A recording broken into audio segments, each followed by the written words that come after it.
Hi guys, welcome back to my channel. Today we'll be making egusi soup. This is soup that is cooked with melon seeds and assorted meat. Hope you guys enjoy.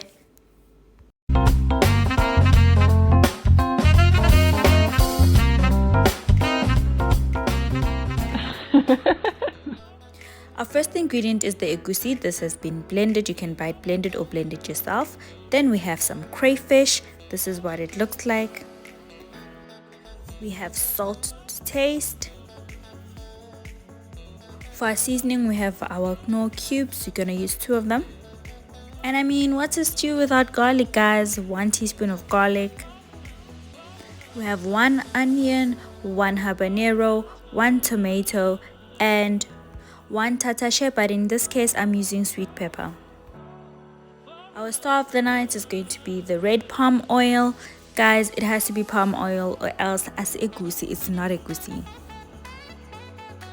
And we have our spinach, baraki young spinach. I don't know if you have old spinach, but yes, this is what it is. This is young spinach. This is what it looks like after you cut it.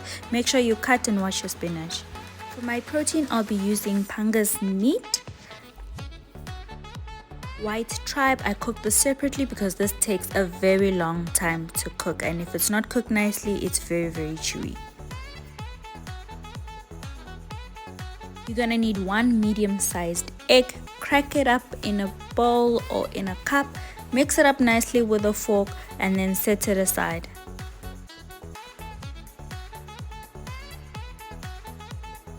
And I have pangas fish. I'm not using the head. I don't want the thing to be looking at me while it's cooking, guys. So a hack that I use just to make sure that your fish doesn't break, I pour hot water over it, and then you'll see it starts to shrink up. When it starts to shrink up, it starts to actually harden, and then this will help it against breaking while it's cooking inside your pot or your saucepan.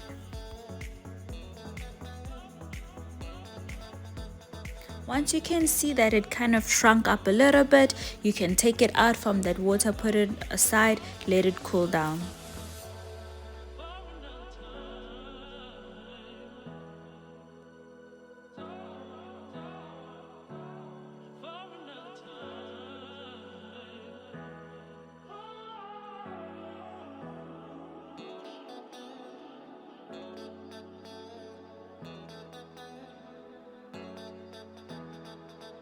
On medium heat, you're gonna put your saucepan, and then you're gonna pour your red palm oil in there. You're gonna need enough just to cover the bottom of your pan, just a little bit thick like so.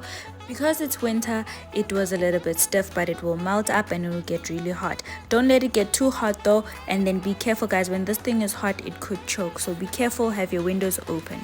While my oil is busy heating up, I'm going to use about 6 tablespoons of egusi, and I'm going to pour my egg over it, mix it up to a paste. I'm gonna use about 2 tablespoons of water, and I'm gonna mix the paste.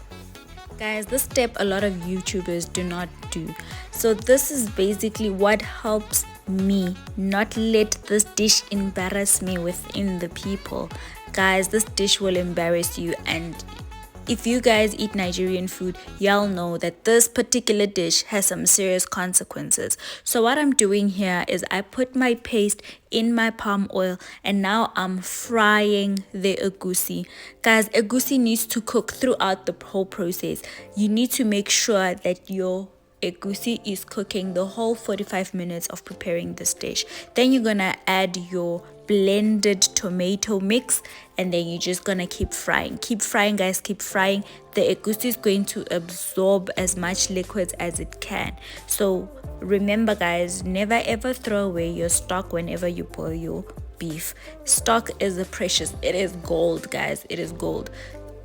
So here I'm gonna add about 2 teaspoons of salt just for taste. Remember, I prefer to put in salt in the beginning and at the end. Do not put too much salt because I still haven't figured out a way to take out salt. Now I've put 1 teaspoon of garlic. Guys, garlic is the star of food. Like, I don't care what you're making, garlic does the things.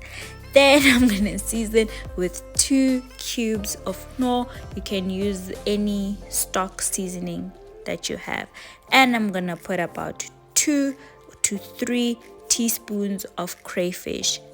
Now, because the tomatoes that I bought, guys, nearly the Hong Kong, those tomatoes were not fully ripe, I'm gonna put about 2 teaspoons of tomato paste. You are more than welcome to skip this step.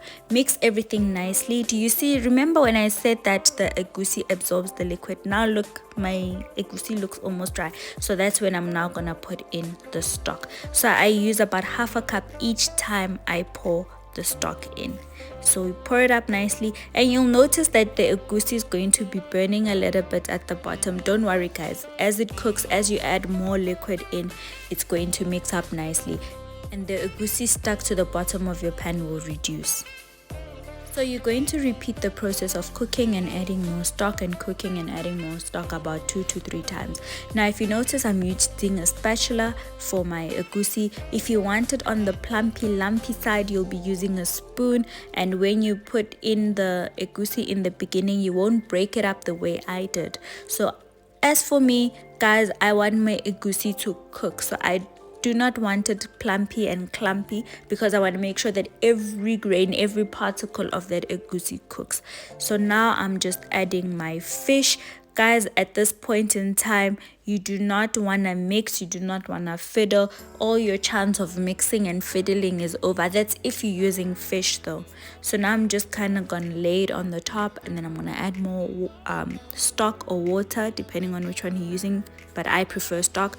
Then now you're just gonna be like shifting them in the saucepan so that it doesn't burn to the bottom. Whenever you're working with fish, guys, you do not want to mix, or else the bones are gonna be all over your place and it's gonna be a nightmare to take them out. So you're just gonna kind of shift and shuffle. You can also shake your saucepan a little bit as well, just to get everything moving and make sure that nothing burns to the bottom. So once you kind of have your fish covered with a bit of sauce, you can close it up, and then generally, guys, check your sauce every 5 minutes just to see how it's doing, just to make sure there's nothing that's burning, just to make sure that, you know, everything is going good in there.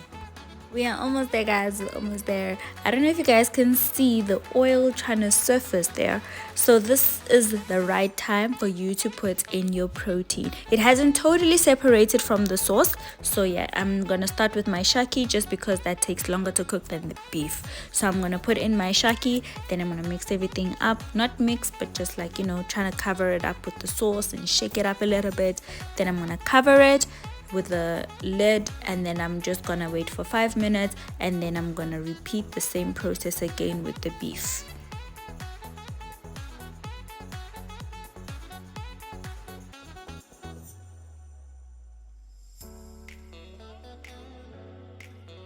I'm now putting in my beef, and I'm just going to mix everything up nicely. Guys, I'm not that violent with the mixing. It's just because this thing is fast forwarding. So you need to do it gently so that you don't break up your fish.